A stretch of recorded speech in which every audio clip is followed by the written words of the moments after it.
When the Boston Celtics start to hit their threes, they might be the best team in NBA history. And last night was a tale of two halves. The first half, we were terrible. We were barely putting up any points and we couldn't hit a shot to save our lives. And then the third quarter comes around and they absolutely put the nail in the coffin. It was over. Mid-third quarter, the game was absolutely over. They start off with a quick three by Derek White, just swinging the ball around, drawing some rotation from the defense. Derek White basically just took over the game with momentum here in Boston. And in this video, I wanted to break down exactly what they did and how they were able to win this game. And like I said, when they're hitting their shots, you're not beating this team. I don't think anybody is beating this team when they're hitting their threes.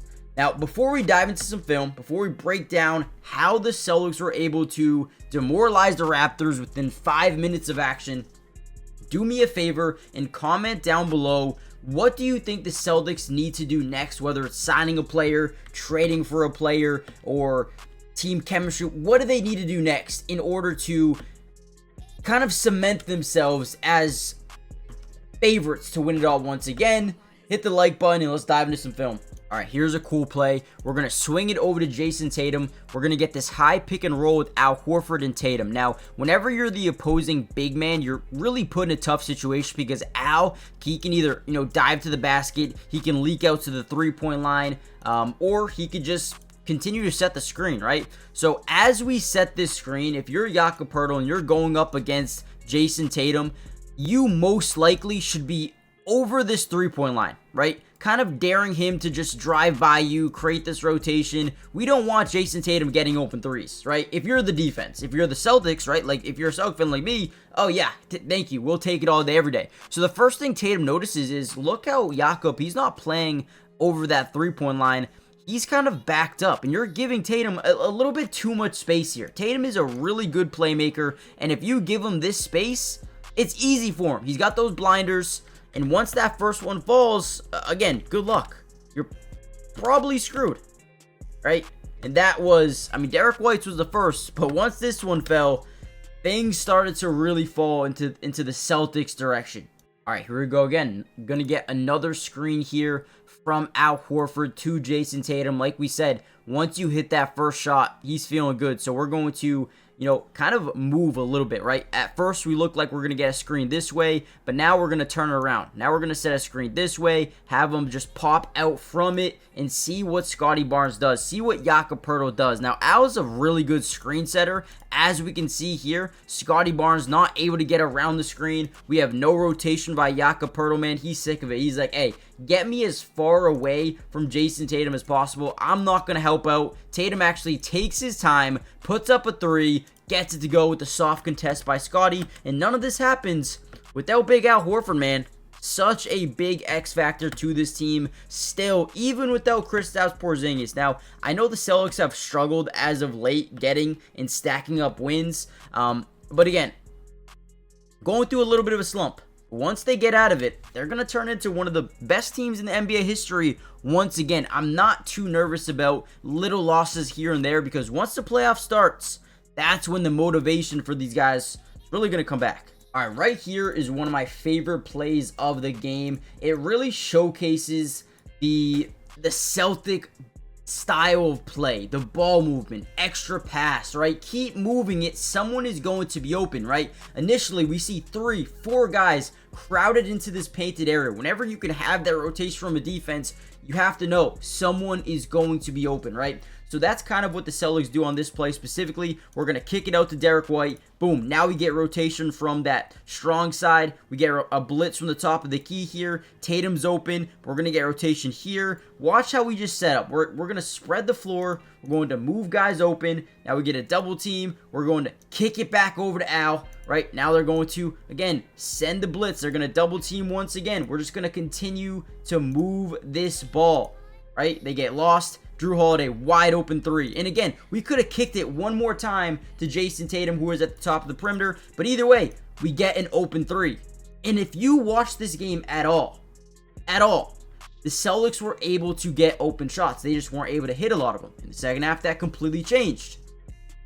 Now, do me a favor, guys, hit the like button if you want more of these Celtics breakdowns, but more importantly, subscribe to the channel if you're new. It is free, it doesn't cost anything, and we will be covering the Celtics throughout the entirety of the season, offense, defense, individual player breakdown for almost every single game. We got you guys covered. Join the family. With that being said, let's dive into some more film. All right, I really did like this play here by Jaylen Brown. Just get to see his pure athleticism. The man is still in his prime. So he's going to drive right by Ubaji, who's actually a pretty good defender. They're going to hedge or stagger over a little bit from the strong side corner, but we're going to realize that he's not really about it. He wants to stay on Jrue Holiday because he's a shooter. And whenever you get this drive, you see a ton of rotation, but since we have Jason Tatum in the corner, they're taught you cannot rotate from that weak side if you're guarding Jason Tatum. You just shouldn't do it, right? Because he's such a good shooter, we don't want him to get hot. So now we spread the floor here at the top. You're not going to get rotation from the top side too much until Jaylen Brown already commits. Now you get the rotation and it's already too late. JB throws down the dunk, goes off his head. Beautiful job. Let's go. Now you're up 61-44. This is why we spread the floor, right? We're always going to see guy in the corner down here. Yeah, probably two guys here around this side if you have your isolation over here. It's just 5 wide, empty set, no big in the paint. Let's see if you guys can stop our penetration into the paint. You guys can't. You just can't. All right, another big time play. We get Jaylen Brown driving baseline, drawing rotation from the top side. You also got your main defender here in Davion Mitchell. The defense is now in an ultra rotation. And again, if you're a defense, you hate to be in this situation. So boom, we kick out to Al. We get a top side rotation here by Scotty Barnes. Now Bruce Brown's got to rotate to the top side to Jason Tatum. And let me try to fix this for you guys so you can see it a little bit better. So boom, now we just swing the ball. Now we have their big chasing all the way to this left side. Just move, pass, swing, extra pass, right? Everything works. We had a soft closeout by Podol. Easy 3 for Jrue Holiday, and this all, was stemmed by a drive baseline or a post up, go baseline, draw the rotation from Jakob, move the ball. That is Celtic basketball right there, man. Celtic basketball. If you watch that and don't absolutely love it, I don't know what kind of basketball you want to see. That is beautiful right there. All right, here we go again. High pick and roll. This time with Jrue Holiday and Al Horford. We're going to come set a screen here. We're going to get around it. We're going to roll to the basket with Al Horford. We're going to create that rotation, right? Whenever we can drive into the lane, what do we cause, guys? Tell me. Rotation, right? Beautiful. So you guys already know. So as we're driving, right, Al Horford's cutting to the basket. Looks like he's got some really good leverage on Jamal Sheed here. So now we're going to rotate from the weak side corner. Right, we're trying to get in front of Al Horford, prevent this lob from happening. Now, look at this pass by Jrue Holiday, man. Understanding the court mapping ability, knowing where the defense is going to rotate from, but knowing where your teammates are more importantly going to be. Look at this. Unbelievable. And keep in mind, you have a guy wide open here at this part of the floor as well, but Payton Pritchard's like, hey, you know what? It's easy. It's too easy. Great play by Jrue. Right, go screen, get a double team initially, right? Again, I didn't even notice this was a go screen, but yeah, this is a go screen. So we're gonna look like we're gonna set a screen, right? Forces Kelly Olynyk to hedge over, right? Now you got a double team for no reason, and that's why the rotation starts to happen. Because of the go screen, because they thought a screen was coming, they unnecessarily double teamed off it. I mean, it's just beautiful basketball. Honestly, the game was over. The game was over right here when I saw we were up by 21 points halfway through the third quarter. The game's over. They're not coming back from this. They're demoralized, right? So we're going to end it here. Hit the like button, subscribe, join the family, turn on post notifications if you guys want more of these Celtics videos. And with that being said, I'll see you in the next one. In the live stream. We're going to be live streaming the next game tomorrow. So I'll see you guys then. Peace.